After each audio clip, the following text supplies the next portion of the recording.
नमस्कार, मैं हूं रवीश कुमार। बहुत कम समय में पूरे देश और दुनिया की खबरों पर नजर डालते हैं, तो आइए आज के मुख्य समाचार में देश भर की तमाम बड़ी खबरों को जानते हैं।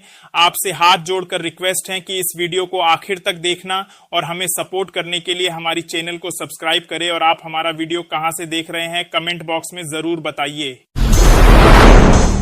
राहुल गांधी द्वारा प्रधानमंत्री नरेंद्र मोदी पर की गई टिप्पणी से भाजपा भड़का उठी और इसे जनादेश व लोकतांत्रिक मूल्यों का अपमान बताया। वहीं कांग्रेस ने आरोपों को खारिज किया। भाजपा प्रवक्ता ऋतुराज सिन्हा ने कहा कि मोदी 135 करोड़ भारतीयों के प्रधानमंत्री हैं।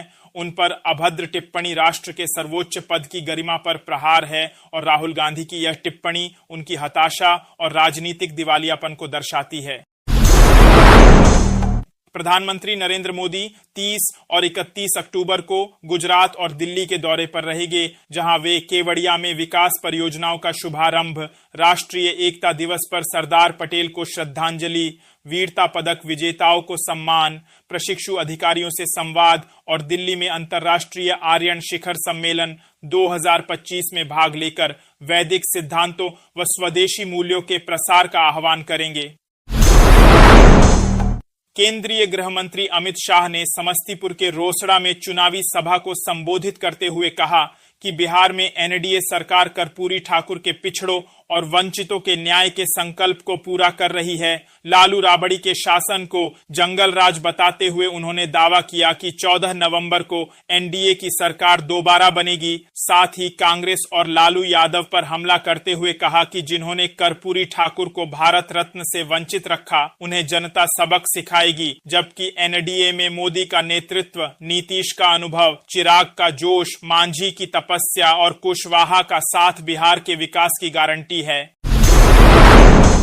वायनाड में आदिवासी छात्राओं के शौचालय की बदतर स्थिति पर प्रियंका गांधी ने चिंता जताई है। उन्होंने कहा कि हालात बेहद खराब है और छात्राओं को ऐसी जगह नहीं भेजा जाना चाहिए जहां दूरी के कारण वे पढ़ाई छोड़ दें। प्रियंका ने मंत्री OR केलू और जिला कलेक्टर से संपर्क कर स्कूल की सुविधाएं सुधारने और सुरक्षित वातावरण सुनिश्चित करने की मांग की।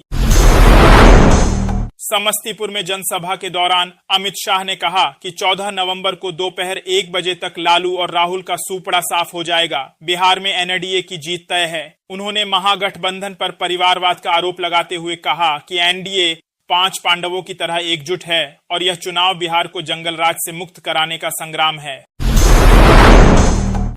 मुजफ्फरपुर की रैली में राहुल गांधी ने तेजस्वी यादव की मुख्यमंत्री पद की उम्मीदवारी पर चुप्पी साधी, जिससे बिहार की सियासत में अटकलें तेज हो गईं। मंच पर महागठबंधन के नेताओं ने जहां तेजस्वी को मुख्यमंत्री और मुकेश सहनी को उप मुख्यमंत्री पद का उम्मीदवार घोषित किया, वहीं राहुल ने अपने भाषण में केवल नीतीश कुमार और नरेंद्र मोदी पर निशाना साधा। उन्होंने न तेजस्वी की उम्मीदवारी पर कुछ कहा, न ही महागठबंधन के घोषणा पत्र का जिक्र किया। रैली में दिलचस्प दृश्य यह रहा कि राहुल गांधी को तेजस्वी के आने के लिए करीब 20 मिनट तक इंतजार करना पड़ा, जिसके बाद दोनों नेता मंच पर साथ दिखे, लेकिन संयुक्त अभिवादन से परहेज किया।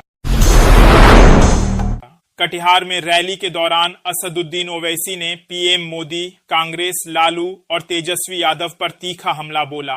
उन्होंने कहा, जब मैं मोदी से नहीं डरा तो कांग्रेस क्या चीज है।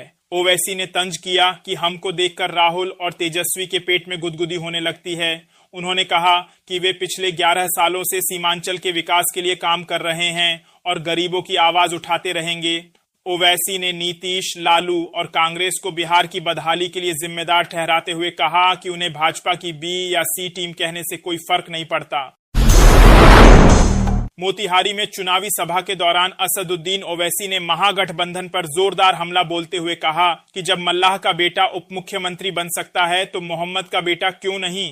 ओवैसी ने कहा कि बिहार में हर तरफ भ्रष्टाचार फैला है, गरीब पलायन को मजबूर है, शिक्षा स्वास्थ्य की हालत बदतर है और किसानों को फसल का उचित मूल्य नहीं मिल रहा। उन्होंने डबल इंजन सरकार को विफल बताते हुए कहा कि महागठबंधन भी मुस्लिम समाज को सिर्फ लॉलीपॉप देता है, बराबरी का हक नहीं।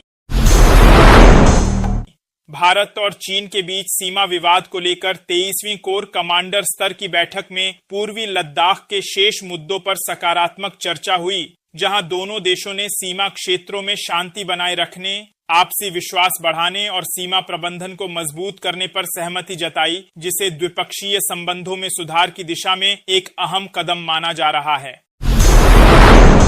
बिहार में चुनावी माहौल गर्म है। आज कई दिग्गज नेता रैलियों के जरिए जनता को लुभाएंगे। कांग्रेस नेता राहुल गांधी, गृह मंत्री अमित शाह और यूपी के सीएम योगी आदित्यनाथ आज मैदान में उतरेंगे। इसी बीच वीआईपी प्रमुख मुकेश सहनी ने बीजेपी पर हमला बोलते हुए कहा, मुझे लीडर बनना है, लॉर्डर नहीं। सहनी ने संकेत दिया कि वो अब किसी के सहारे नहीं बल्कि खुद अपनी राजनीतिक ताकत दिखाने को तैयार है। बिहार में सियासी बयानबाजी और प्रचार की रफ्तार तेज हो गई है।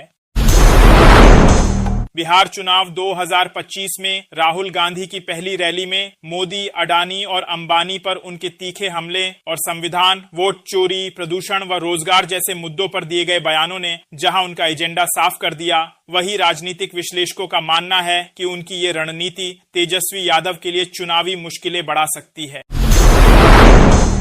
बक्सर में रैली के दौरान तेज प्रताप यादव ने खुद को लालू यादव की विचारधारा का असली वारिस बताते हुए कहा कि जनशक्ति जनता दल ही लालू यादव की ओरिजिनल पार्टी है। साथ ही उन्होंने शिक्षा, रोजगार और व्यवस्था में गिरावट पर चिंता जताते हुए विरोधियों पर साजिश रचने का आरोप लगाया और कहा कि जयचंद हमारे पीछे पड़ा है, लेकिन हम डरने वाले नहीं हैं।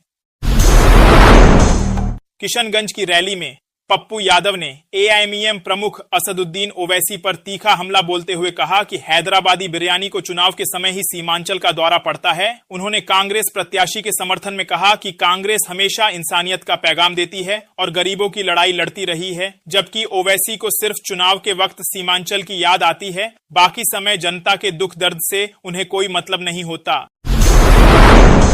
जम्मू कश्मीर में सियासी हलचल तेज हो गई है, जहां भाजपा ने मुख्यमंत्री उमर अब्दुल्ला पर आदर्श आचार संहिता के उल्लंघन का आरोप लगाते हुए चुनाव आयोग में शिकायत दर्ज कराई है। भाजपा का कहना है कि उमर अब्दुल्ला ने बड़गाम में मतदाताओं को लुभाने के लिए एनएलयू का अस्थायी कैंपस स्थापित करने की घोषणा की, जो आचार संहिता का उल्लंघन है। इसलिए पार्टी ने उनके खिलाफ तत्काल कार्रवाई और इस्तीफे की मांग की।